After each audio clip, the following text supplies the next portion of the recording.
If you had told me the most catastrophic moment of my life would happen under soft string lights next to a table full of deviled eggs and Costco wine, I would have laughed. But that's exactly where it began. In my grandmother's backyard, on the night everything I thought I knew about my family snapped in half. Before I drag you into the chaos, let me introduce myself properly. My name is Sage Harper. I'm 27, I work as a brand strategist, and my official family status, according to most of my relatives, is somewhere between polite disappointment and walking reminder of missed potential. I'm the older sibling, but somehow the one treated like the understudy in the play of my own bloodline. And then there's Hayes, my younger brother, the golden child, the heir apparent, the one my parents describe using phrases like destined for greatness and pure leadership energy. If Hayes breathes, it's extraordinary. If I accomplish anything, it's nice. But have you heard what Hayes is doing? So when Grandma's 85th birthday rolled around, I braced myself. In my family, big gatherings are basically talent shows starring Hayes, with the rest of us as background dancers. Still, I came because Grandma mattered to me. She always has. She's the only person who never compared us, never acted like Hayes was a precious jewel, and I was a dusty paperclip. Her backyard looked magical that night. White lanterns swaying in the breeze, tables covered in pale green linens, the soft hum of a jazz trio playing near the porch. The kind of setup that makes you forget your family might emotionally stab you before dessert. I arrived early, mostly to avoid making a dramatic entrance or giving anyone an excuse to comment on my timing. My mom still found something to critique. "Sage, dear, maybe try smiling a little more. You look tense." I wasn't tense. I was preparing for emotional dodgeball. Meanwhile, Hayes arrived 20 minutes late, fashionably, with a blazer he definitely wore just so someone would compliment him. My parents lit up like Christmas trees. "Oh, Hayes, you look so sharp." "Oh, Hayes, tell us about your presentation again." "Oh, Hayes, oh, Hayes." It was like watching people worship a handshake. I lingered near the snack table, sipping my lemonade, pretending to be fascinated by a bowl of mixed nuts. A couple cousins made small talk with me, the kind where you can tell they're trying to be nice, but also don't want to get dragged into the family hierarchy mess. One of them whispered, "Hang in there," and patted my arm. That told me everything I needed to know about how obvious the favoritism was. But something was off. Grandma kept looking at me, not in a worried way, in a measuring way, like she was taking the emotional temperature of the whole event, watching all the moving pieces, waiting for a moment I didn't understand yet. Every time our eyes met, she gave me a small, reassuring smile. I didn't know why, but it settled something in me. Hayes was already a couple glasses of wine in, louder than usual, cracking jokes that were just a little too cutting, a little too performed. He was riding that dangerous cocktail of attention, ego, and mild intoxication, the one that turns him into his worst self. Then Grandma tapped her microphone, a delicate sound, but enough to gather everyone's attention. "Thank you all for coming," she began, her voice warm and steady. 80 years is a long time to collect blessings, stories, and a few questionable decisions. People laughed. It felt light, safe, for about 10 seconds. Because Hayes, feeling the gravitational pull of the spotlight shift away from him, stepped forward, and with a smirk that told me I should start bracing for impact, he opened his mouth. What came out wasn't a joke. It wasn't harmless teasing. It was the spark that lit the fuse. And in less than a minute, our entire family would be unrecognizable. Grandma was mid-sentence, thanking everyone for coming, telling a sweet story about her first apartment with Grandpa. The kind of story that warms a room. People were smiling, leaning in, soaking up the nostalgia. And then Hayes decided it was the perfect moment to, well, be Hayes. He raised his glass, wobbling just a little. "Can we also take a moment to celebrate?" he said loudly. "That Sage is here? I mean, wow. Didn't realize this family still lets her share our last name." The kind of joke where the punchline is someone's dignity. Laughter didn't follow, not real laughter anyway. There were a couple uncomfortable chuckles, the kind people do when they're scared of tension, but most faces shifted the way you'd expect when someone farts in church.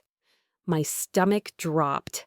I stood there frozen, holding my plastic cup of lemonade like it was the only thing tethering me to earth. I've been embarrassed before.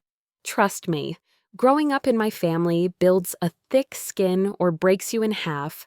But this felt different. This wasn't teasing. This was a public declaration. A humiliation delivered with full confidence that no one would defend me. My parents didn't react. Of course they didn't. My mom pressed her lips together like she'd just swallowed a lemon, but stayed quiet, the way she always does when Hayes behaves poorly. My dad gave a small, exasperated sigh, which in polite Harper language translates to, "Hayes is being Hayes. Let's not make a fuss." But Grandma did not let it slide. She tapped her cane once. A sharp, authoritative knock that cut through the murmurs. Every head snapped toward her. "Hayes," she said, her voice firm but not raised. "That's enough."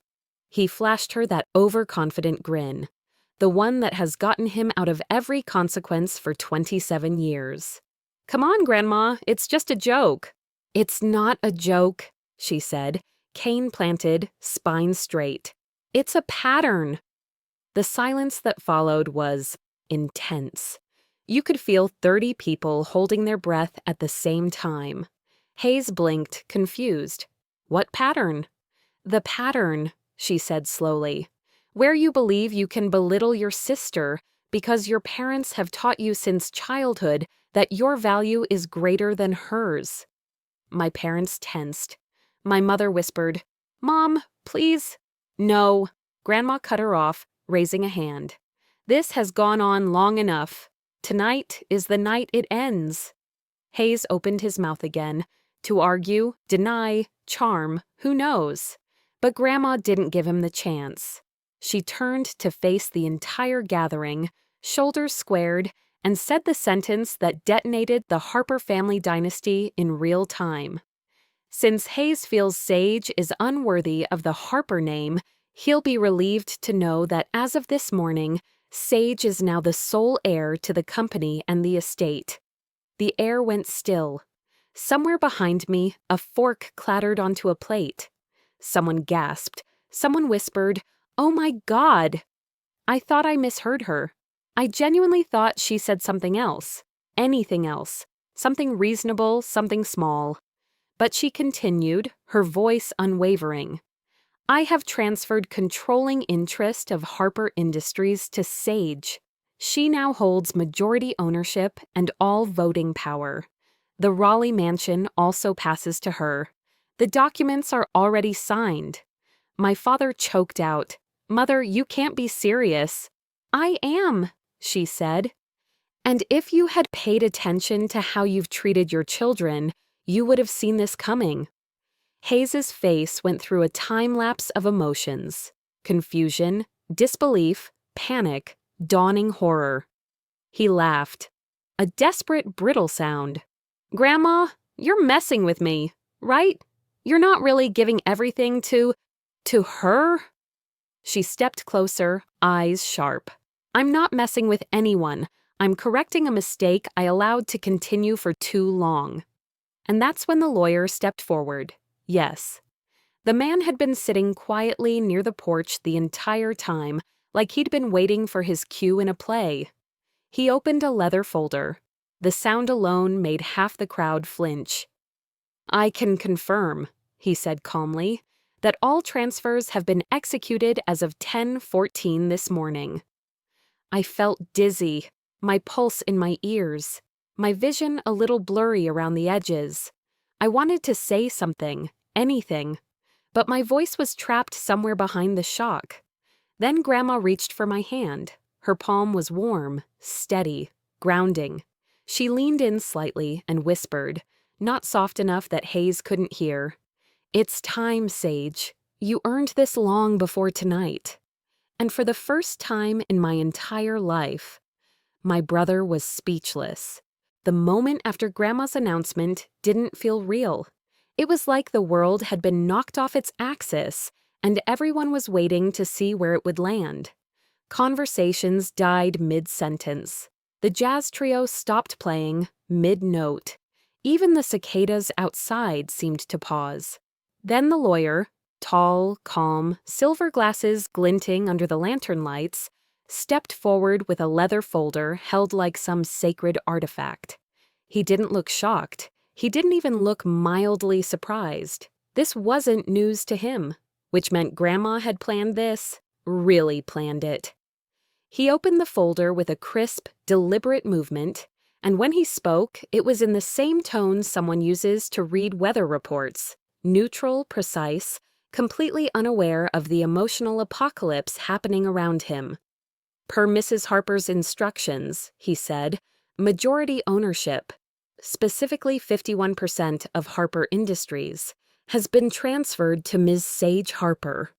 A murmur rippled through the crowd, the kind of sound people make when they can't decide whether to gasp or pretend they didn't hear something scandalous.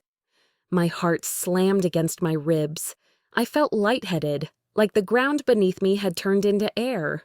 The lawyer continued, flipping to the next tab. Mr. Hayes Harper retains 3% non-voting shares, which grant no authority in corporate decisions. Hayes inhaled sharply. No voting! Grandma, what? What is this? What are you doing? Grandma didn't blink. I'm correcting the direction of this family, she said, and the company. Both have been off course for far too long. My father stepped closer, voice low but trembling with outrage. Mother, we discussed this. Hayes is prepared for leadership. No, she interrupted. He was coddled for leadership. That's not the same thing. Every word landed like a hammer. The lawyer flipped to the next page, completely unfazed by the emotional carnage. The family estate, including the Raleigh mansion, is now solely deeded to Ms. Sage Harper. My mother made a soft, strained sound, somewhere between a gasp and a sob. She put a hand over her chest like she was physically trying to keep her composure from falling apart. Hayes shook his head. No, Grandma, this isn't right. I've been working toward taking over for years. You've been expecting it for years, she replied, cutting him off with a tone that could slice steel. There's a difference, Hayes. A very big one. She wasn't yelling. She didn't need to. Her voice had the weight of decades in it, decades of watching, evaluating, storing every slight and every sacrifice. The lawyer went on. Additionally, all voting privileges previously held by Mr. and Mrs. Harper have been suspended indefinitely. They will retain no executive authority in Harper Industries moving forward. My parents froze, completely, like someone had unplugged them. My father tried to force a smile that didn't reach his eyes. Mother, surely we can discuss this privately. We've had decades to address the imbalance, Grandma said. Silence has only made it worse. Hayes looked at me like I was personally stealing his soul. You can't let her do this. Sage, say something. But I couldn't. Not because I didn't want to, but because everything was happening so fast, and the weight of it was suffocating. Grandma turned to me softly. Sage, she said, you've carried responsibility without recognition. You've worked hard without applause. You've grown without constant reassurance. That is leadership. My throat tightened. Hayes stepped forward again, desperation bleeding through his voice. She's not ready. She doesn't know the company like I do. Grandma's gaze sharpened. "You know power," she said. "Sage knows people. That matters more." Then the lawyer slid the final page toward me. "If you'll sign here," he said gently, "the transfer becomes finalized." My hand trembled as I took the pen. My entire life had been shaped by being the overlooked one, the afterthought. And yet, here I was, standing in the center of every spotlight I'd ever been denied. I looked up at Grandma. She gave me the smallest nod, calm, confident, unshakable. I signed. A quick scratch of ink, and the entire family hierarchy collapsed like a house of cards. The moment the pen left the paper, the air changed. Hayes let out a broken exhale. My parents both stared at the folder like it had personally betrayed them. Guests exchanged glances they would definitely be texting about before they even reached their cars. Grandma placed her hand over mine. "You're in charge now, Sage, and for the first time, things might finally fall into the right hands." The night didn't end with applause or celebration. It ended with whispers, stunned silence, and the quiet realization that nothing would ever be the same again. 6 months. It's wild how fast half a year can pass when your entire family structure has crumbled like an overbaked cookie. People always imagine dramatic family fallouts ending in shouting matches, lawsuits, or reality TV-level chaos. But in my case, it ended in silence. Cold, echoing, you can hear your own breath kind of silence. Not from me, from them. The Harper household, once loud with bragging and polished with pretense, was suddenly very, very quiet. And not the peaceful kind, the stunned kind, the kind that comes after a bomb goes off and everyone's ears are still ringing. Let's start with Hayes. Remember the future CEO? The prodigy? The walking LinkedIn inspirational quote? Yeah. He now sells used cars at a dealership 2 towns over. Not luxury cars, not electric cars, used cars. I know this because a cousin sent me a screenshot of his dealership's website, where Hayes is smiling painfully next to a 2011 Honda Civic with the caption "Team Member Spotlight, Hayes H." He tries to tell customers he's taking a break from corporate leadership to reconnect with real consumers. Translation: he got rejected from every interview where he couldn't lean on the Harper name. The golden child glow wears off fast when the gold was never yours to begin with. Now my parents.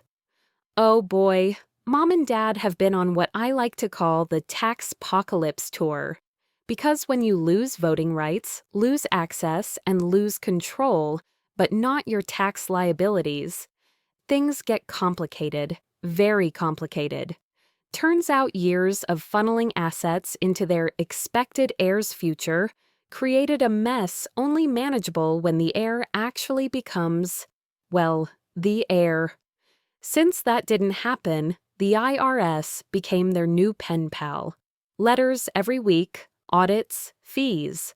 I would feel bad if they hadn't ignored years of warnings from Grandma about cleaning up their financial overconfidence.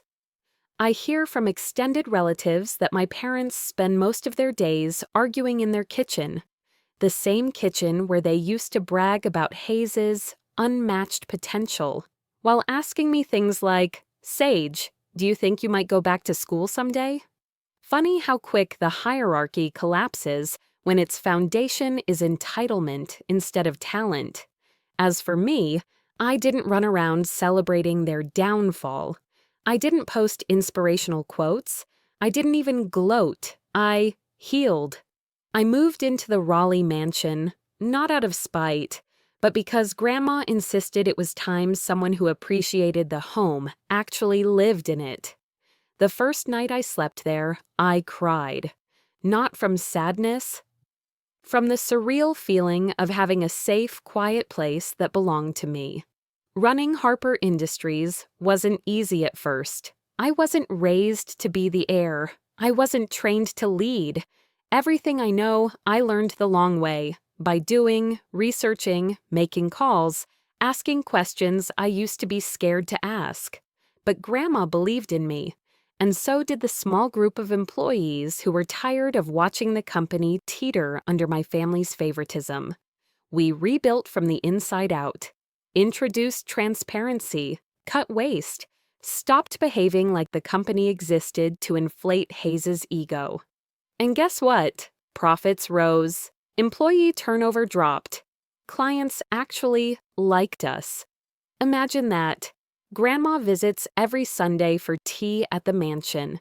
Sometimes she tells stories about the early days of the company. Sometimes she criticizes my taste in throw pillows. Sometimes we sit on the back porch, listening to wind chimes, not needing to speak. It's peaceful in a way I've never known. As for my parents and Hayes, we haven't spoken in months. They tried for a while, guilt texts, dramatic emails, attempts at family meetings, all dripping with the same emotional manipulation I grew up with. But I didn't budge. Because something changed in me after that night. I realized that being family doesn't give someone the right to hurt you forever. Blood doesn't excuse cruelty. Tradition doesn't justify disrespect. But the moment everything truly ended wasn't the night of the party. It happened 3 months after the inheritance flip, with one text message, a final clean cut, a line in the sand Hayes never saw coming. And I'll tell you exactly what I wrote.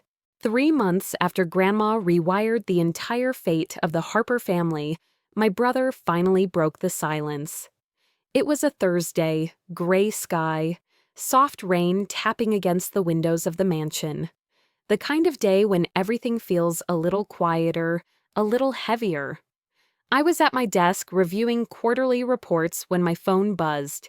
Hayes, the name I had muted, ignored, avoided.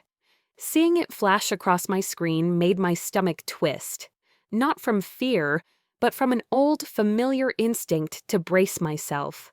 I opened the message. "You know you didn't earn any of this. You stole my future." No greeting, no explanation, no accountability.